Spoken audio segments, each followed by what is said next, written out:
Welcome to the Coffee Talkie Show, the podcast for women living abroad. And today we want to talk to you about something that maybe might create some controversies, like people are not really sure about this.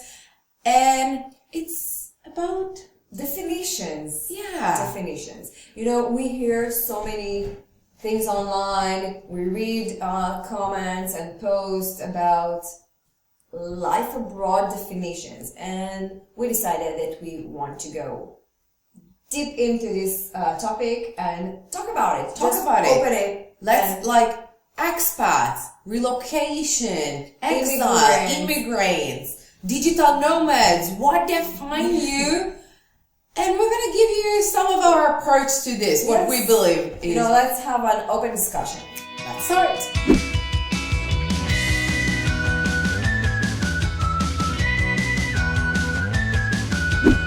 So, as you can imagine, we spend a lot of time online reading your comments, your posts about your life abroad, and we see a lot.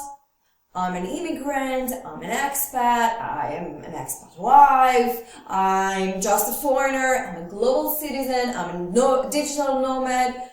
And some of you, are writing things like, I don't really know what's my situation. If I'm going to live in one place for 2 years, am I an immigrant or an expat? How come you girls call yourself expats, but you live there for a long time? If you have a citizenship in one place, does it still make you an immigrant? What's the deal with that? I've been 4 generations in the same country and I still consider myself an immigrant. We heard that too. People that consider themselves expats for 30 years, people that have never considered themselves expat even on the first day in a new country. So really, the definition is quite broad, and we want to tackle this because we understand there are proper definitions, and we want to give it to you today so you know what is the proper definition. But then let's talk about it. Yeah, absolutely. And we started talking about it when we first, created this business, and we asked ourselves, well, who will be our audience? Are we talking to expats? Are we talking about relocation? Are we talking to digital nomads? Are we talking to travelers, foreigners? Global citizens? We changed. If you follow us for a while, you've seen on our business proposal, on this podcast, on our website, you've seen that we use different terms until we decided that what we're gonna do is talk to women living abroad. Because for us, how do you define yourself? What situation you're really in? Doesn't really matter if you consider yourself a woman living abroad, meaning you're not living in your home country. And this is, again, your personal definition. Absolutely, absolutely. So for us, it's a matter of definition. But, we want to do this right. So we asked our new friend, ChatGPT, to give us some definitions. And let's see what can be, in this broader category of living abroad.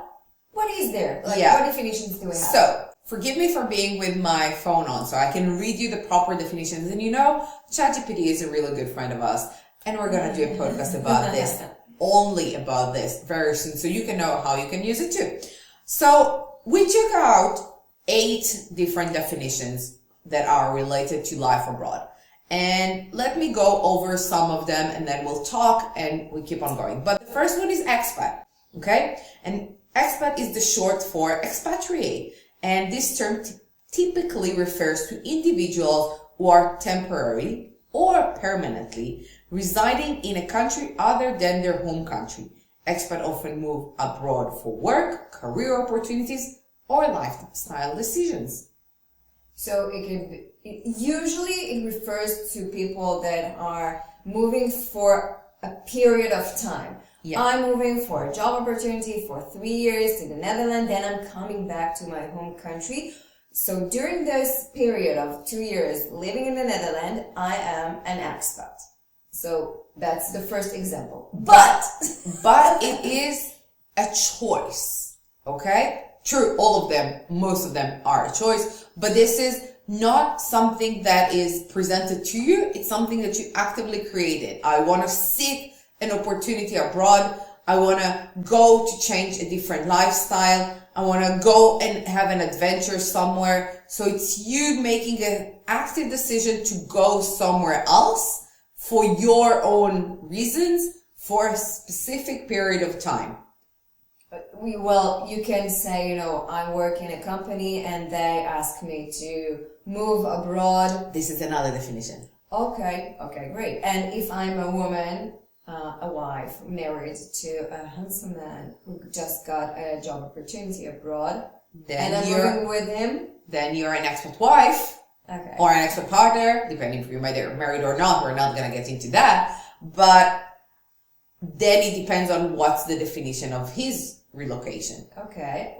But you mentioned something interesting, and we talk a lot about this being a choice. So we're going to mention it really quickly. If you move abroad with your partner, this is your choice as well.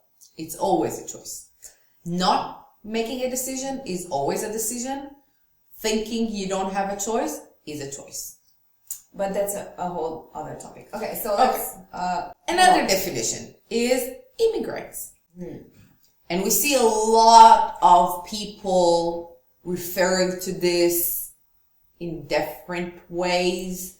Some more politically correct, but or not. Talk about it. We hear a lot of time that the definition and the difference between expats and immigrants is skin color and race, or social status. Like, if I'm rich, I'm an expat. If I don't have money, I'm an immigrant. So bullshit.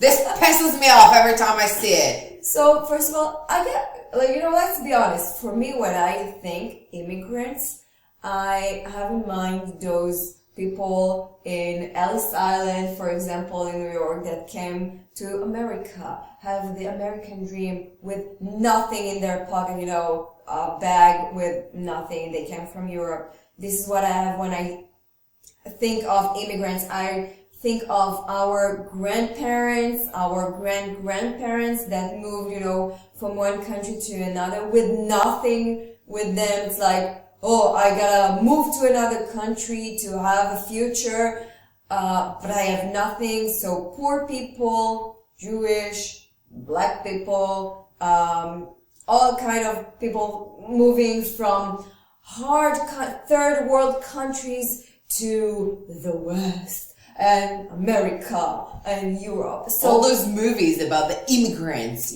So this is what I have in mind. So I never thought of myself as an immigrant, but basically this is what we are. Because if we look at the definition, again, what we took away is that an immigrant is a person who moves to a foreign country with the intention of settling there permanently. Okay, immigrants often go through legal processes of obtaining residency or citizenship in the host country. So this is another level of how do you see yourself living in another country. So if you have to compare between expats and immigrants and put aside the stories and the history and the backgrounds and the noises that we have in our head based on everything we learned and saw until now, the main difference is that one is going for a couple of years and he's never trying to be a citizen of this new country. So he has a visa for 3 years, he has a working visa for a couple of years, a couple of months, whatever. He can live there,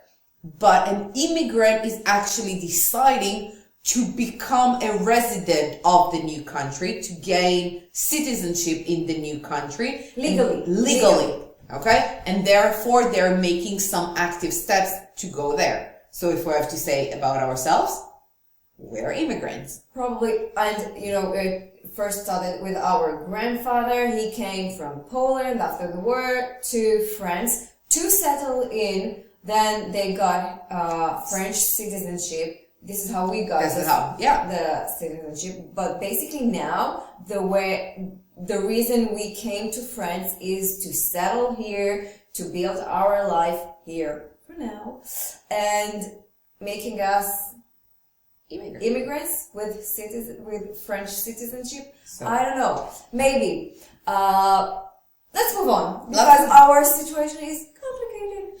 I think that's the beauty of it, because you'll soon figure it out that it's a matter of how you decide, and you might not fall into one category like us. Yeah.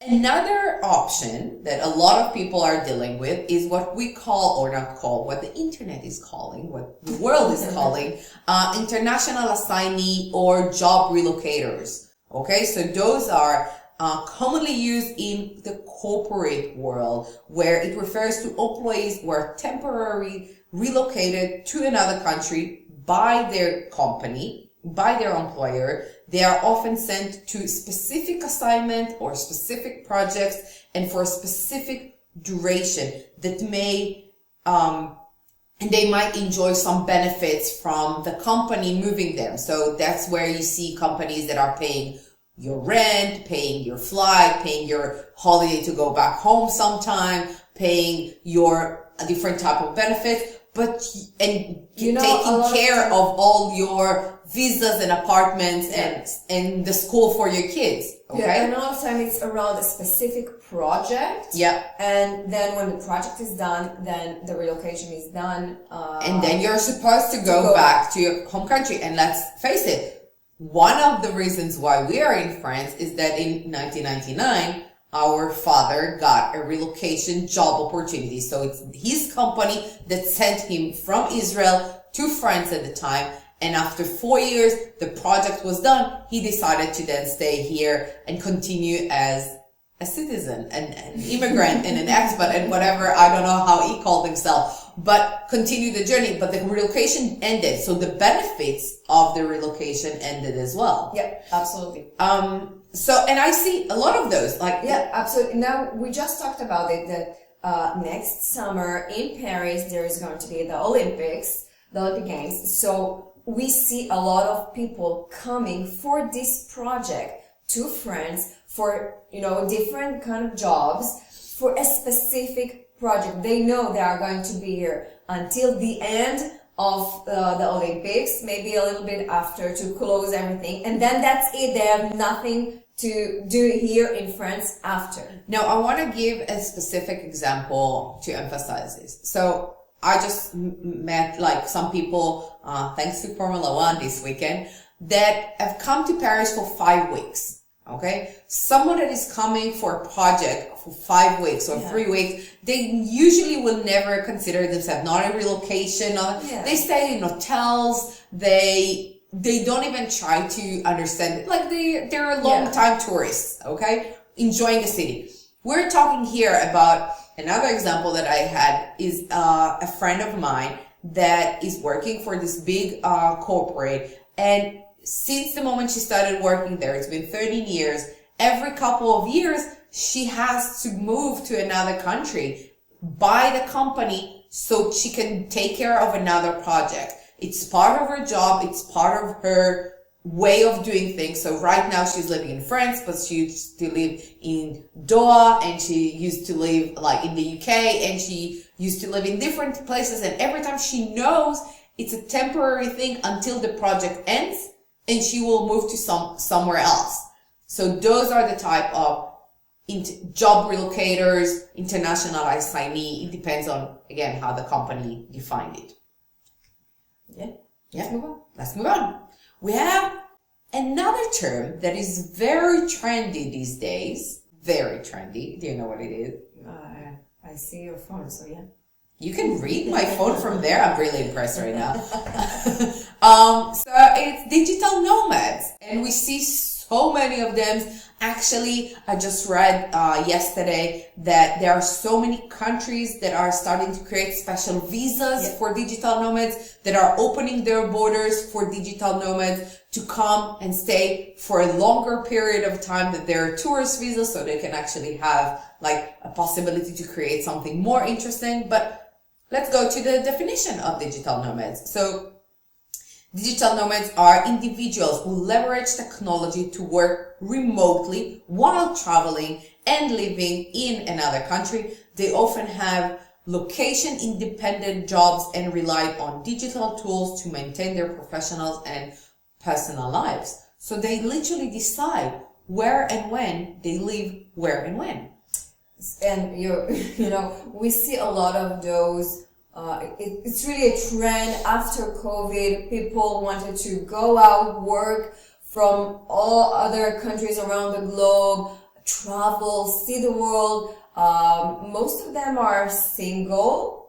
But we see some doing this as couples, and some of them even with families.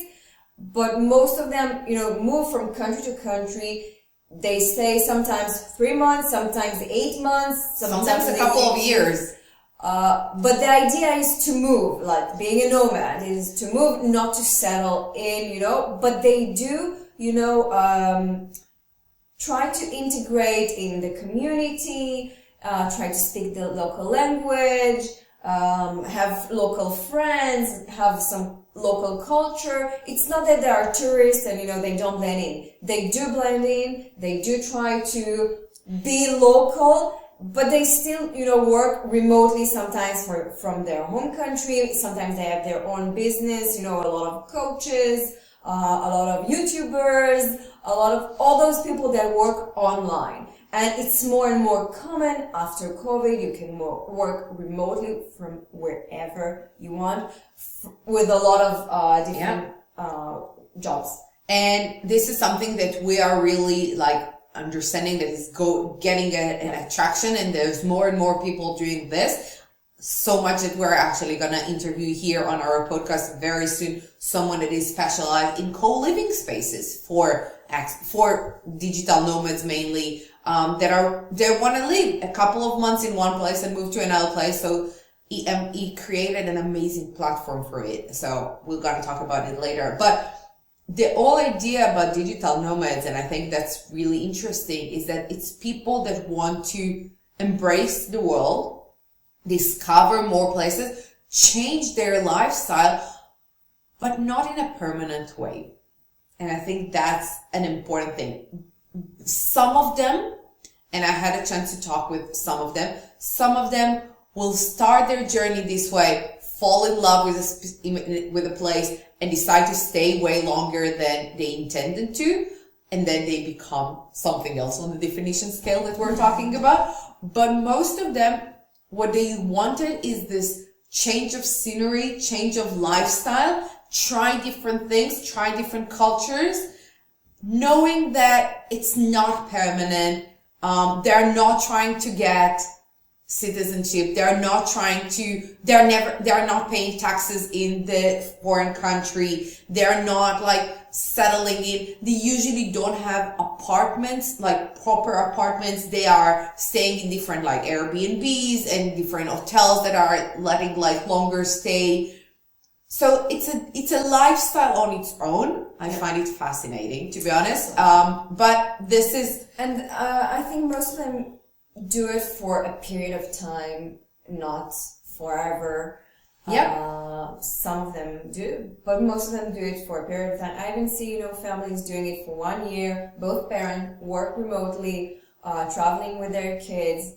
No schools, so yay for the kids. But you can all do this, for a period of time, and that's it. Yeah. So this is very trendy and becoming more and more trendy. And from my personal opinion, I think more and more people will do this for a period of time. See the world, travel, open the world again. Yeah, so I find it fascinating, and it goes straight to the next term that we hear a lot and we see a lot, and it's becoming trending itself, and it's global citizens. And I love it because I consider myself like this many times. So this term describes individuals who identify themselves as citizens of the world, and they transcending national boundaries and embracing a global perspective on things. Global citizens often have a strong sense of cultural openness, international understanding, and a commitment to making a positive impact globally.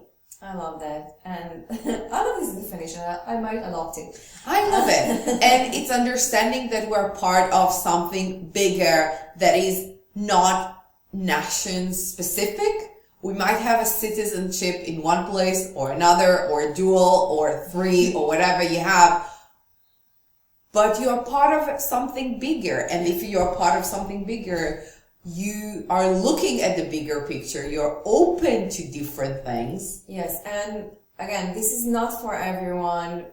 It's a definition that you can take to yourself. We know a lot of people that are really proud of their nation, and they're all about, staying there. Even if they go for 3 years abroad, they come back there. They're all, about their own nationality, and that's totally fine. If we haven't said it until now, we're not here to judge. Any of this definition is amazing, fine by us. It's about what you think your definition is.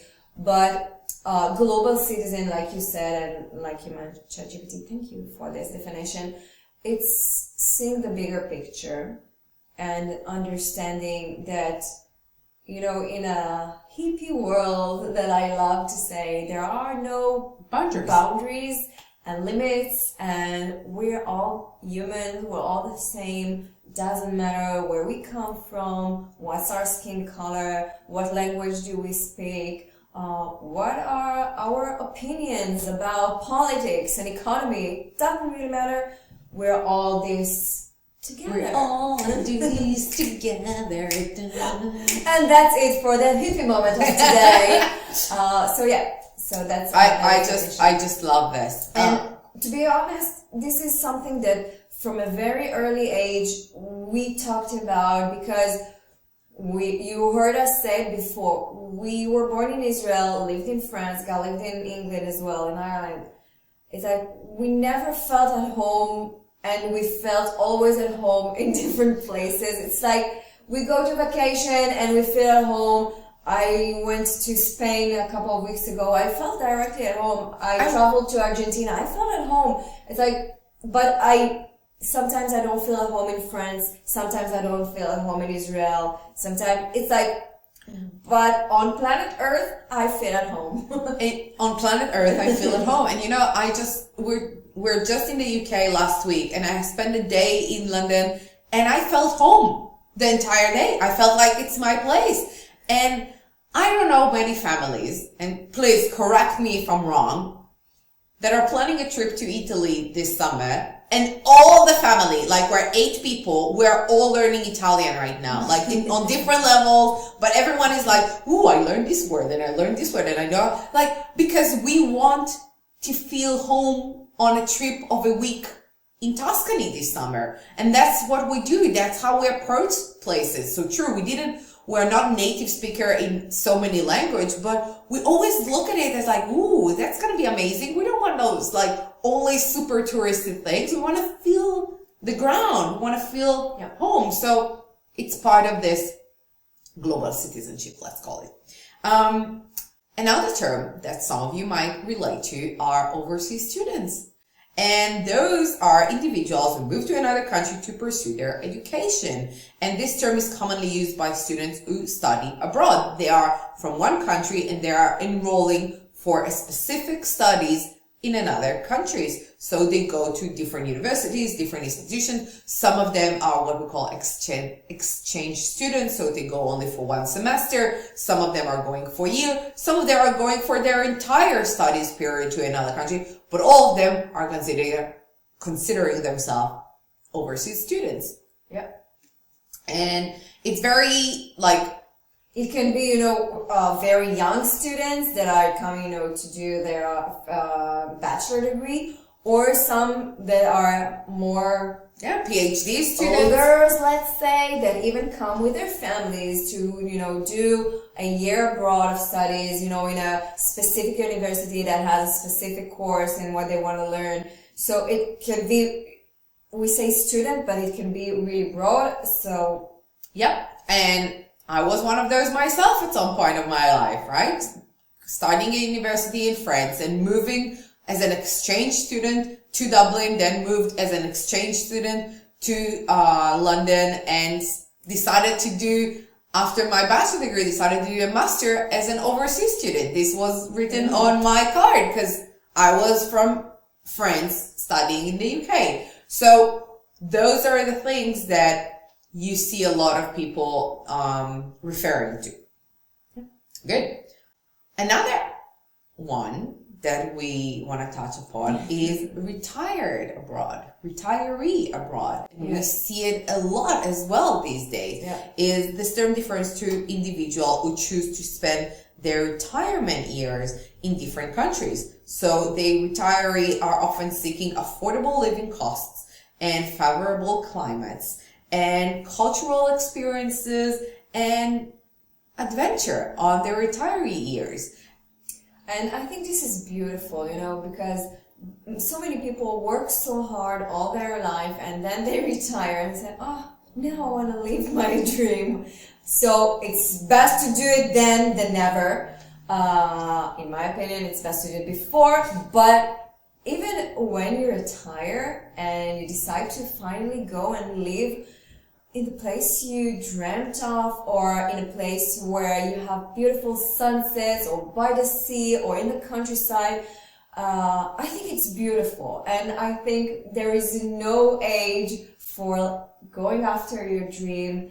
And really, I admire those people because, you know, the more you get old, the more you hear noises and voices and people saying to you, well, this is not the right time for you.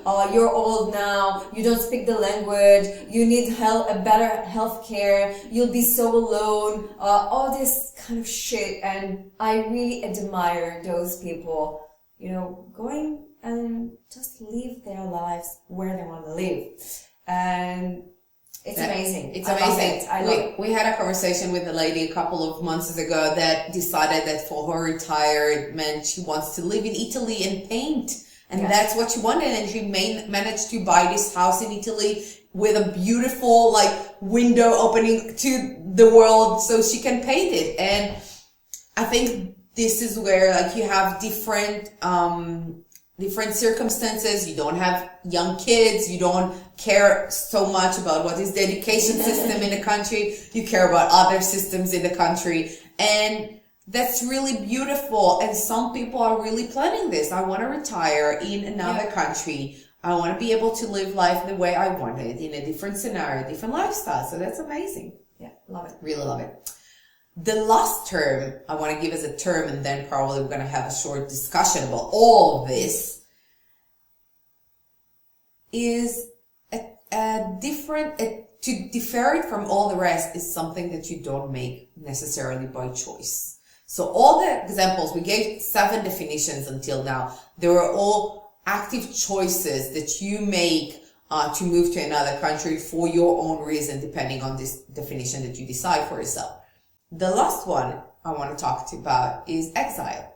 And exile is those individuals who are forced to leave their home country due to political, religious, war, social situations, and they are considered in exile. So they didn't make an active choice to move from one place to another. They're usually forced to go somewhere else, so they can live, so they can survive, because they don't have a choice. They were forced to, and exiles are often facing challenges that it's rare for them to go back to their home country. Okay, so again, because it is usually not a matter of very personal choices, they wish they could stay in their country, but they will probably never go back there. Yeah. And unfortunately, even today, there's a lot of those.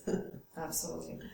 And I imagine that there are lots of other definitions like refugees, we didn't talk about, and all kind of things. We asked ChatGPT and we saw the long list of definitions.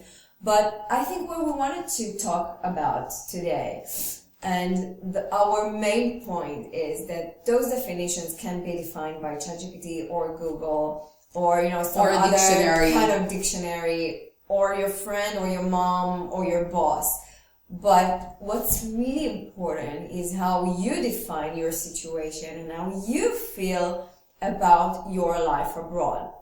And this is why we said that our situation is complicated a little bit, because we do have dual citizenships, but we kind of immigrated. We were expats for a period of time. We were like feeling at home, not feeling at home. And basically, at some point, we decided that those definitions doesn't really matter for us. They don't matter to us. And what matters to us is how we feel, where we feel at home, how we create this feeling of belonging, how we make sure that even though we're immigrants, we don't feel like foreigners all the time. So this is something we actively, separately decided to do. Yes, and I think you touched on the most important part of it. The definitions are the definitions, and you can define however you decide to define yourself or others.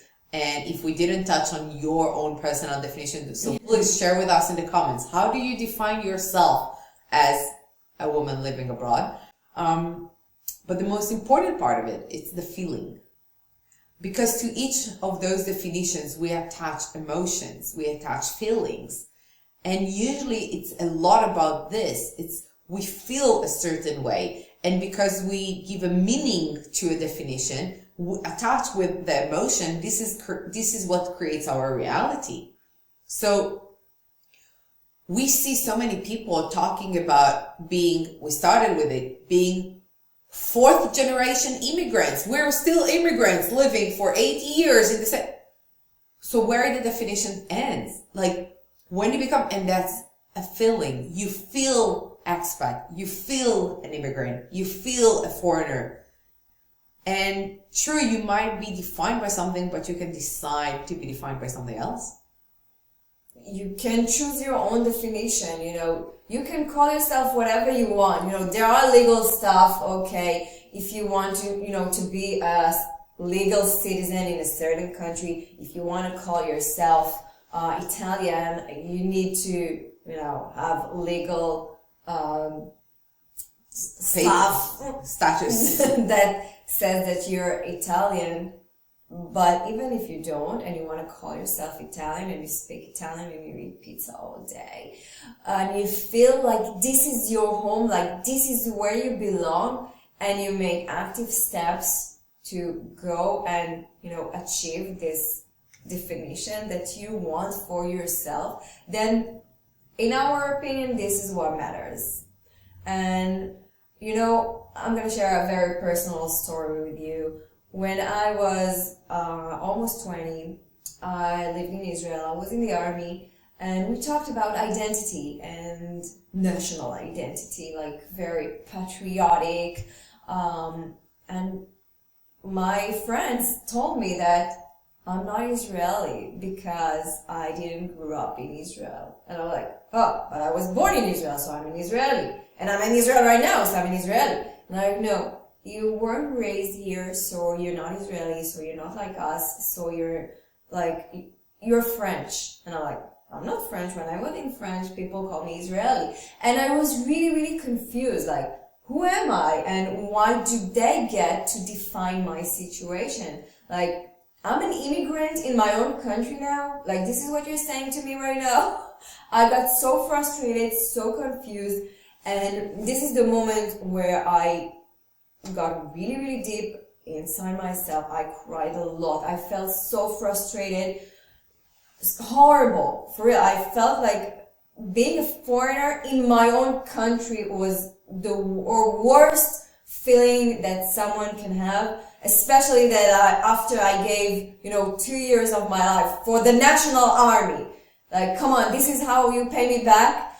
And this is the moment I decided that no one will ever define my situation or my nationality based on their values, the way they see the world, their own definition. This is my choice. I choose to define my status, my feelings, where do I belong? This is my choice. And it was a real painful process to understand who am I. But I'm really glad I've gone through this. And now, when people ask me, where are you from? What are you, an immigrant? As an expat? Are you French? Are you Israel? That doesn't really matter. This is my answer. Usually, it doesn't really matter because it doesn't matter to me right now. So it shouldn't matter to you. And that's not a minutes. Yeah. So that's my personal experience. And I really hope that if you listen to this, you'll find your own definition that you feel good with. And again, it doesn't really matter where you're from, how much money you have, what's your skin color, or where do you live right now, or for how long do you live there. It doesn't really matter. It's really about what you decide to make out of it. And let me tell you this. People will always have something to say to you. People will always tell you, well, but you're this or you're that. It's theirs. It's their choices. It's their decisions. It's their meaning. It doesn't mean you have to believe in it. It doesn't mean you have to act according to this. It's your life. It's your choices. It's your definitions and the feelings that you attach to this. And living abroad has a lot of amazing things and a lot of challenges. We talk here about it all the time. Deciding how you call yourself, what's the definition, what do you want to be addressed as, is your decision. And no one else should have the power to tell you what you are or what you're not. It's really yours. Absolutely. And I'm sure you have something to say about it. So please tell us in the comments, what do you think? What's your situation? What you thought about what we just shared with you? We'd like to hear you. Yes. In the meantime, we wish you an amazing day.